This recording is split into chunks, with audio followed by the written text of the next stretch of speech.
adalah gembalaku, takkan kekurangan aku. Ia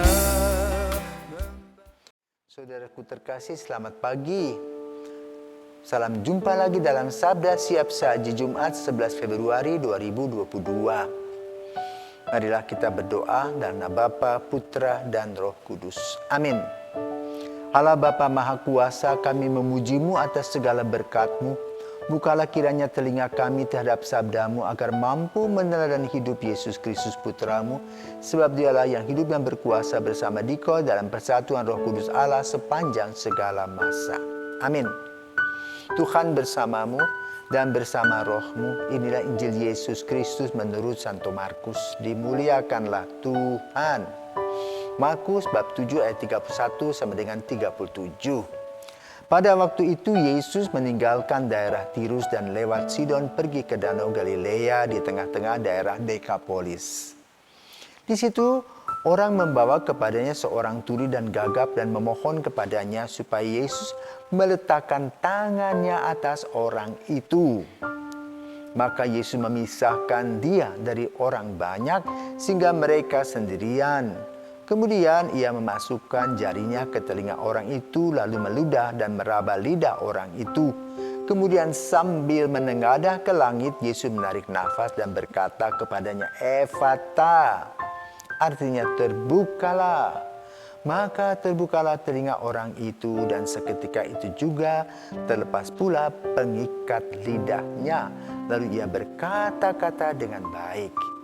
Yesus berpesan kepada orang-orang yang ada di situ supaya jangan menceritakannya kepada siapapun juga. Tetapi makin dilarangnya mereka, makin luas mereka memberitakannya. Mereka takjub dan tercengang dan berkata, "Ia menjadikan segala-galanya baik. Yang tuli dijadikannya mendengar, yang bisu dijadikannya berbicara." Demikianlah sabda Tuhan, terpujilah Kristus. Saudaraku terkasih, biasanya 11 Februari adalah hari orang sakit sedunia. Kenapa? Ini berkaitan dengan penampakan Maria di Lourdes, Prancis, kepada Santa Bernadette Soubirous.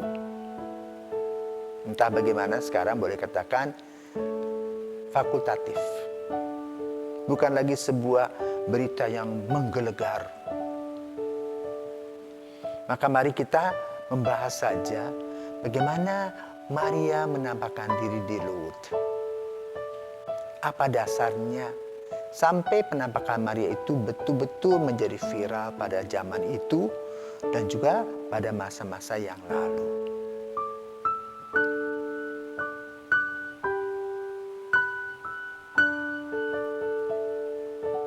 Di Lourdes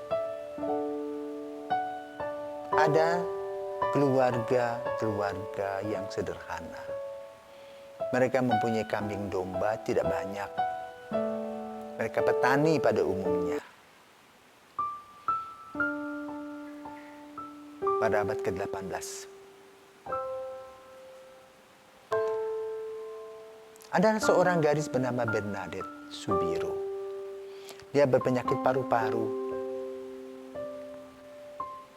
Sementara teman-temannya mengumpulkan kayu bakar untuk mereka masak, dia duduk saja di depan gua di masa bel itu.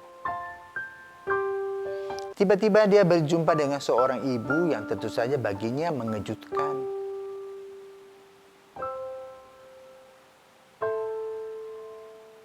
Lalu tentu heboh. Anak-anak itu diinterogasi. Jangan sampai mereka berbuat kebohongan yang besar. Karena pengaruhnya luar biasa.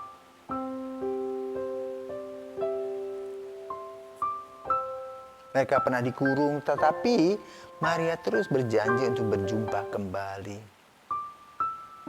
Sudah beberapa kali penampakan Maria itu membuat pastor berpikir, Waktu itu di Roma baru saja lahir sebuah dogma yang menyatakan bahwa Maria dikandung tanpa noda asal, itu Maria Immaculata.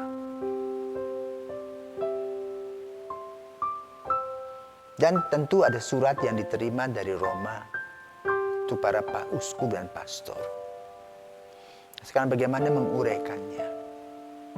Tidak mudah menguraikan itu. Lalu pastor cukup bijaksana memancing gadis ini. Dan juga tolong tanyakan, siapakah ibu itu? Lalu ia mengatakan setelah bertemu itu, aku adalah Immaculada, yaitu Immaculata, yang tak bernoda tadi. Wah, pastor kaget. Berarti benar, apalagi anak ini gak sekolah. Ngerti apa dengan dogma itu? Lalu dimintakan bukti supaya Maria itu menampakkan diri, kan boleh kalau boleh menyembuhkan. Maka kemudian satu hari Bernadette itu berlutut dan disuruh menggali air di tempat dia berlutut. Di mana dia berlutut itu di hamparan rumput. Di hamparan rumput. Dan keluarlah air, kemudian dia mencuci mukanya dengan lumpur itu. Tentu menjadi bahan tertawaan. Tetapi ada di antara mereka yang percaya lalu mengambil air tersebut, dan air tersebut menyembuhkan mereka. Maka dari mulut ke mulut kemudian Lourdes menjadi tempat ziarah, dan airnya luar biasa. Karena itu tanggal 11 Februari biasa diadakan misa khusus untuk orang-orang sakit, mengingat kehadiran Maria yang memberikan kepada Bernadette sebuah karunia. Lalu Bernadette kemudian menjadi seorang biarawati. Pada saat menjadi biarawati tidak mudah bagi Bernadette. In the first,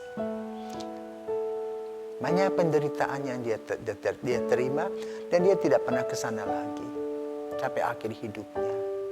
Dan dia TBC. Dan usia yang relatif muda dia meninggal. Kemudian banyak orang datang ke kubur itu, minta kesembuhan, dan banyak yang disembuhkan. Sehingga dimulailah diadakan proses kanonisasi. Yang unik adalah hatinya diambil setelah 50 tahun dan ternyata masih utuh. Padahal secara medis, hati adalah organ tubuh yang paling rapuh, dan kalau orang meninggal itulah yang pertama kali hancur. Kemudian juga paru-paru yang dulunya TBC dironsen dan sembuh. Tubuhnya tetap utuh sampai hari ini. Maka ketika penggalian pertama, lalu menjadi beata,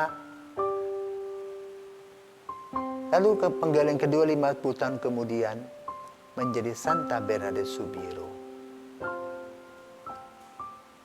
Maka kalau Anda mempunyai kesempatan pergi ke Nevers, bisa melihat seorang suster, ya, yang tidak tinggi, 156 cm saja. Tapi tidur dengan senyum. Itulah Bernadette. Sementara di Lourdes orang banyak datang berkunjung. Apalagi pada bulan Mei dan Oktober. Orang rame-rame di sana. Untuk apa? Bersyukur kepada Tuhan karena kita diberikan seorang ibu, yaitu Maria yang dikandung tanpa noda dosa. Imannya yang kokoh dan teguh hadir dalam sejarah keselamatan kita. Maka bacanya mirip, ya, ceritanya mirip dengan ibu dari Yunani tadi yang percaya.